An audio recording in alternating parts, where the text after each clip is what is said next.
Welcome back.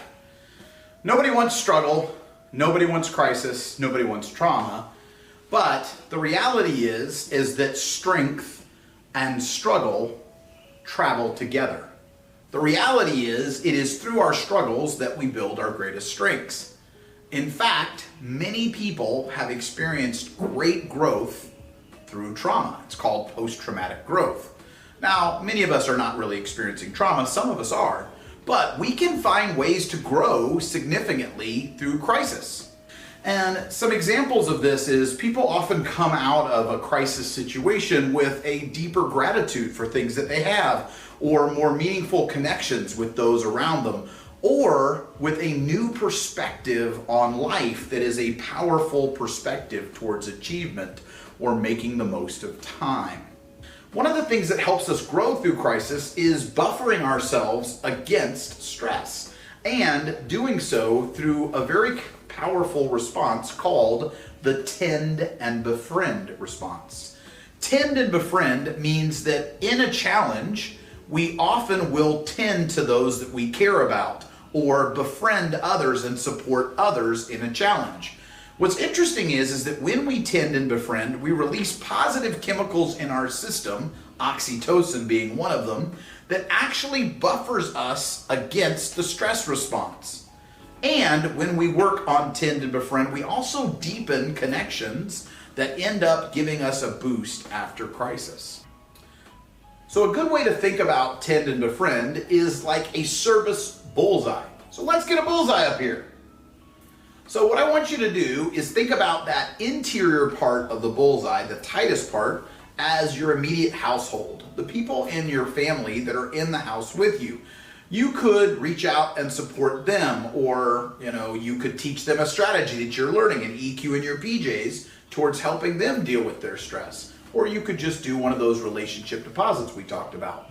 But all of that would be tending to your immediate family, the center of that bullseye. If you go a little bit further out into the second circle of that bullseye, that might be more extended family and friends, people that you might reach out to with a phone call and check in on them and see how they're doing. Same thing, you could support and be an active listener. You could write them letters of support or send them positive messages or inspiring messages or memes, who knows? Or you could also teach them some of the stuff you're learning in EQ and your PJs. Again, that could be very helpful.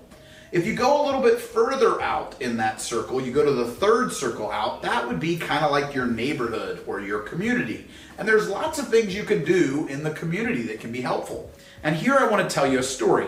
So when my daughter started this shelter in place, and we all were doing it together, my daughter at first was not really into her normal routine. I mean, her routine was all gone. So she's laying in bed all day and she's scrolling through social media, which I am sure is what a lot of people were doing.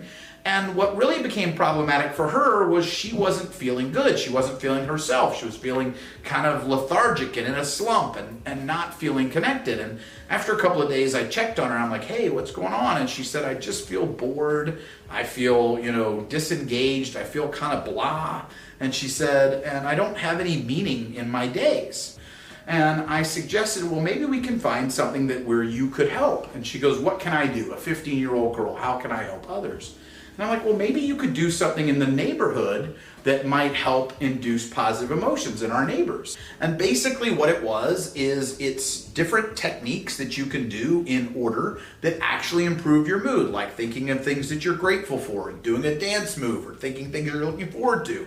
And she did a whole bunch of research on what things improve our mood, and then she created boxes for each of those things in the shape of a hopscotch. And she's even created a website and everything. And what's cool about it is she did it on her own just in order to help. But by doing that, it has improved her mood and it's given her this cool purpose that she's excited about. I didn't know when I started, but EQ in your PJs has ended up having a very tend and befriend effect on me. I'm trying very hard to just help through these videos. But what's interesting is as I've been doing this, it's giving me a sense of purpose to move through the crisis that I'm experiencing and the challenges I'm experiencing.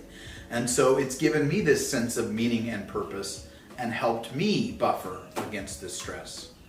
So Tend and Befriend is something that can help us all. But the key is to find something you can do to tend and befriend. Because one of the great ironies of life is that we often best help ourselves by helping others. So, get started. What are you going to do?